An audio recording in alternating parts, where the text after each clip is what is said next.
think with me for a second about all the interactions that you've had today that involved interpreting other people's emotions, needs, or intentions.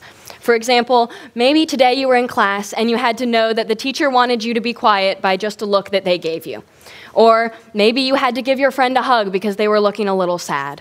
Or maybe you had to show your favorite barista at Starbucks that you were so happy to see them with a big old smile.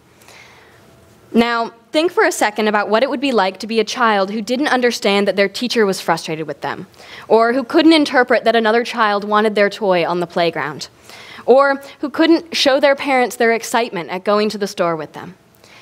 These are real struggles faced every day by children with autism.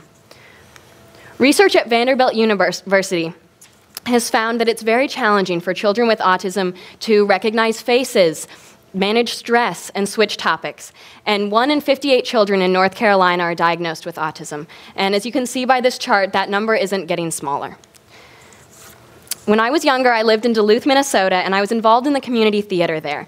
And one of the best things about the community theater in Minnesota was that they partnered with a speech and hearing clinic and put on acting classes for children with autism, that they paired up the teens from the community theater and the children with autism to help put on. And this was probably the first direct service interaction that I had, and I was amazed. It truly was incredible to watch the growth that these children had throughout the sessions. And when I moved to North Carolina, I really wanted to get involved with something like that. But I quickly realized that there wasn't anything here like that. And so, upon coming to UNC, and being asked in a club what was a program I wanted to see implemented at UNC, my first thought was acting classes for children with autism.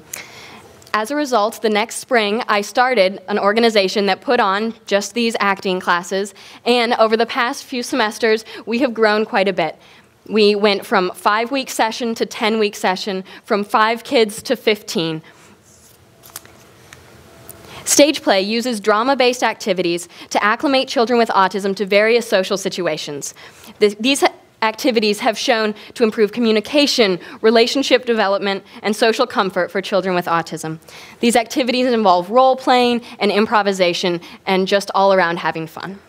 Gathering social information is a huge part of acting, which is what makes this such a fitting combo. So I want to do an activity with you for a second, and it's one of the activities that we do in our stage play classes. So it's actually going to be a little bit of audience participation. So I'm going to have you turn to the person next to you, and I want you to, we're going to play, it's called Bamboozled. So what you're going to do is you're going to turn to them and you're going to say bamboozled using an emotion. So for example, bamboozled, and that would be sad. And the person next to you is going to guess what emotion you're saying, and you'll switch. So go ahead. Okay. So we'll wrap it up there. And it might seem like a simple activity, but it's one that the children in our classes struggle with often. It's a great activity for understanding and portraying feeling words, speaking in front of others, and following directions, and just one example of the types of activities that we do in our stage play acting classes.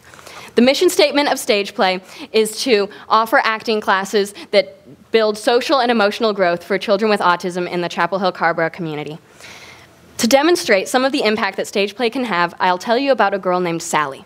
Sally did stage play for 2 semesters, and for the first couple of classes that she was at, Sally would say, bamboozled, blank face.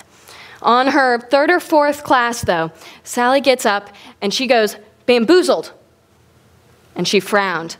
And I looked to Sally's mom, and she is beaming. She is so excited, and we all clap wildly for Sally, and you can see that she is so proud of what she has done, and we all were too. Traditionally, autism is approached in research and clinical settings, and while these are critical to approaching some of the issues that it can present, by looking at it through a different lens, it's possible to find other techniques that can help children through their day-to-day lives. So I'm going to leave you with this quote to think on.